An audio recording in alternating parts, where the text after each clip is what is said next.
لباس فطرتی ضرورت ہے۔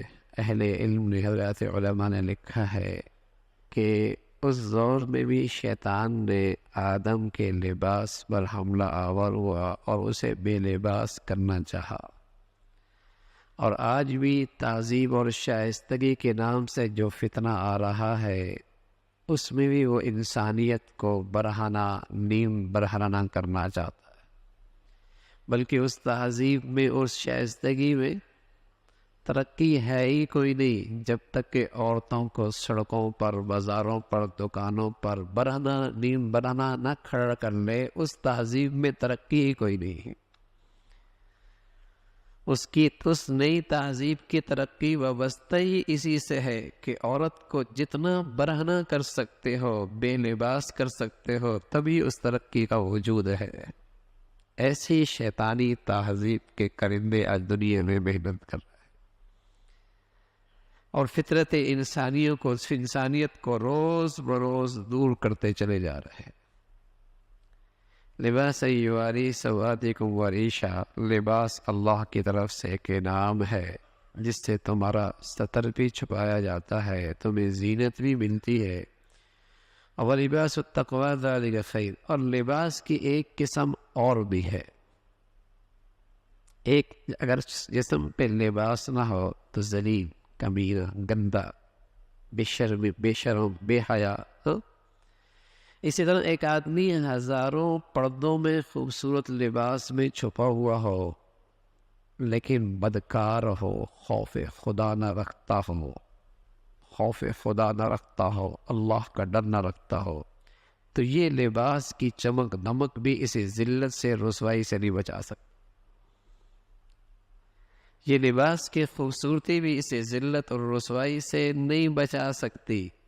فرمایا جیسے ستر ڈھانپنا، لباس سے زینت پانا، ایسی انسان کے لیے ایک بڑی زینت کی چیز ہے، وہ اللہ کا ڈر ہے، خوف خدا ہے۔ وہ خوف خدا ہے جس سے اس کی اندر کی کمزوریوں پر پردہ پڑ جاتا، جس سے اس کی نفسانیت پر پردہ آ جاتا ہے، روک آ جاتی ہے، بریک لگ جاتی ہے۔ فرمایا وہ خوف خدا ہے۔ لباس ظاہری بھی ہو اور لباس یہ باطنی بھی ہو، سبحان اللہ، پھر انسان معزز ہے۔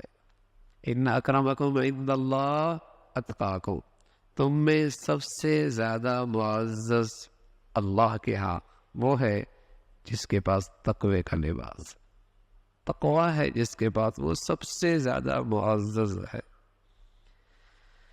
تو بدن کا عیب بھی چھپانا، اس کے لیے بھی اللہ نے لباس دیا ہے، اور اندر کی باطنی عیب کو چھپانا، اس کے لیے بھی اللہ نے لباس دیا ہے، وہ خوف خدا کا ہے، وہ تقوی کا ہے۔ وَلِبَاسُ التَّقْوَى ذَلِكَ خَيْرٌ۔ اولاد آدم، کہیں تمہیں شیطان خرابی میں نہ ڈال دے۔ تمہارے دادا، تمہاری دادی کو بھی اس نے خرابی میں، اس کو اللہ کی رحمت سے دور کرنا چاہا، جنت سے نکالا، اسے بھی لباس کرنا چاہا۔ خیال کرنا کہیں شیطان تمہیں اللہ کی رحمت سے دور نہ کرے، تمہیں لباس سے بے لباسی بھی نہ ڈال دے۔ خیال کرنا وہ تمہیں دیکھتا ہے، یعنی تمہارے طاق میں ہے، ہر طرف تمہارے طاق میں ہے، تم نہیں دیکھتے لیکن وہ تمہاری طاق میں ہے۔ اور پھر اللہ نے ایک ضابطہ بتایا، شیطان انہی لوگوں کا دوست ہوتا ہے جو اپنے اللہ پر ایمان نہیں رکھتے، یعنی ان سے پورے طور پہ اختیار اور پوری طور پہ قدرت اسی پر ہوتی ہے جو اللہ کو چھوڑ دیتا ہے۔ اور جن کا تعلق اللہ سے ہوتا ہے، اللہ کو یاد رکھتے ہیں، اللہ سے اس شیطان سے پناہ چاہتے ہیں، اللہ اسے اس کے شر سے محفوظ فرما دے۔ جو اللہ پر ایمان نہیں رکھتے، اللہ سے دور ہو گئے، کٹ گئے، شیطان ان پر پوری طور پر حاوی رہتا، ان کی سوچ بھی شیطانیت کی، ان کی فکر بھی شیطانیت کی، ان کے اعمال بھی، ان کا کردار بھی شیطانیت کا۔ اس لیے کہ دوست کی زندگی پر ہوتا ہے، دوست دوست کی سوچ اختیار کرتا ہے، دوست دوست کی فکری اختیار کرتا ہے، دوست دوست کی طرز زندگی اختیار کرتا ہے۔ تو فرمایا کہ پھر ہم اس شیطان کو اگر دوست بناتے ہیں تو ان لوگوں کا جن کا اللہ پر ایمان کوئی نہیں، انہی کا دوست ہوتا ہے۔ اللہ رب العزت ہر قسم کے انسانوں نما شیطانوں سے بھی اور جن نما شیطانوں سے بھی محفوظ فرمائے۔